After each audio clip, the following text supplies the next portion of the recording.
সব মিলিয়ে এত বড় মাপের বিস্ফোরণ এবং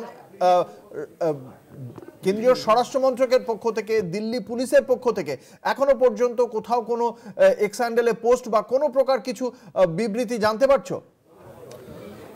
একদমই অঙ্কুতা, তুমি যেমনটা বললে যে একজন নিহত, 7 থেকে 10 জন জখম হয়েছে এবং এই যে বিস্ফোরণ, লাইট পর্যন্ত নিভে যায় এবং ঘটনাস্থলে ইতিমধ্যেই বম্ব স্কোয়াড, ফরেন্সিক টিম তারা পৌঁছেছে, এনআইএ, এনএসজি তারা পৌঁছেছে।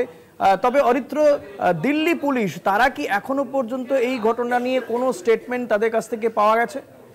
দেখো, অফিসিয়ালি দিল্লি পুলিশের তরফ থেকে এখনো পর্যন্ত কোনো অফিসিয়াল স্টেটমেন্ট ইস্যু করা হয়নি, যেটা পেতে আরও বেশ কিছুটা সময় লাগতে পারে বলে পুলিশ সূত্র জানা যাচ্ছে। কারণ পুলিশ সবেমাত্র ঘটনাস্থলে পৌঁছেছেন, পুরো বিষয়টি তারা খতিয়ে দেখবেন, প্রিলিমিনারি ইনভেস্টিগেশনের যে বিষয় সেটা কমপ্লিট করার পরেই তারা পুরো ডিটেল শেয়ার করতে পারেন বলে মনে করা হচ্ছে। দেখো, কিন্তু একটা বিষয় সব থেকে গুরুত্বপূর্ণ, যেমনটা আমরা আলোচনা করছিলাম যে এই যে বেশ কিছু বিস্ফোরক ফরিদাবাদ, দিল্লির অদূরে, সেখানে যে এই পরিমাণ বিস্ফোরক উদ্ধার হয়েছিল এবং সেই বিস্ফোরক উদ্ধারের ঘটনার পরেই সাম্প্রতিককালে জম্মু কাশ্মীর পুলিশ একটি বিবৃতি দিয়েছিল এবং তারা সেই বিবৃতিতে উল্লেখ করেছিলেন যে গত কয়েকদিনে দেশের বিভিন্ন প্রান্ত থেকে প্রায় 3000 কাছাকাছি বিস্ফোরক বাজেয়াপ্ত করা হয়েছে, জাইশ জঙ্গিদের যোগাযোগ রয়েছে, এমনটা কিন্তু জম্মু কাশ্মীর পুলিশ সূত্রে সামনে উঠে আসছে।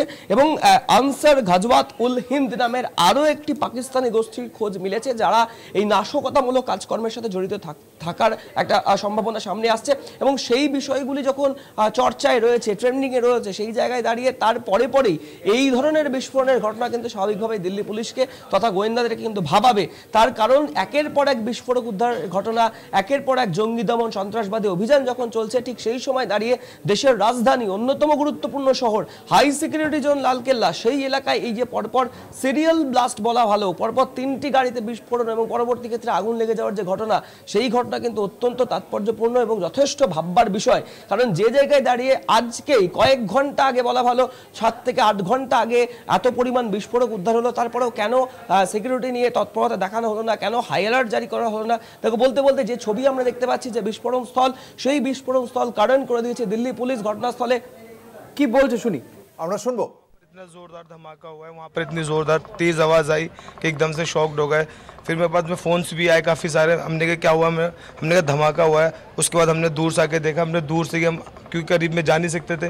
फिर यहाँ पे साइड में हमने देखा इंसान का हाथ पड़ा हुआ, पूरा फटा हुआ। फिर आगे उस साइड देखा तो फेफड़ा पड़ा हुआ इंसान का। तो इतना ये आदमी सोच भी नहीं सकता कि एकदम से हुआ तो क्या हुआ इंसान। गाड़ी इको बताई जा रही है फिर सर, क्या पता है गाड़ी वहाँ पे होंडाई का वो पड़ा हुआ है पूरा, उसके साथ में फेफड़ा आगे सामने उस तरफ। जी अच्छा, बहुत सारी काफी सारी गाड़ियाँ हैं वहाँ पे। तो हाँ, तो उसके एक गाड़ी के साथ साथ और भी गाड़ी लगातार। जी जी जी, तो एक गाड़ी के साथ यही सुनने में आया। आपके हिसाब से कितने लोग? सर, हम वहाँ फिर आगे गए नहीं, इसलिए हम फौरन इधर ही दूरी खड़े हो गए। यहाँ पे हमने देखा, सबसे पहले हमने फेफड़ा देखा वहाँ पड़ा, हमने लगा कि ऐसी होगा। फिर हमने सर को यहाँ पे एसएचओ को बताया हमने कि यहाँ पे सर ये गोश्त पड़ा हुआ है यहाँ पर। उसके बाद हमें लगा कि ऐसी होगा गोश्त, लेकिन उसके बाद फिर हमने हाथ देखा, हम तो खुद शॉक्ड हो गए कि मतलब बयान नहीं कर सकते इस चीज़ को।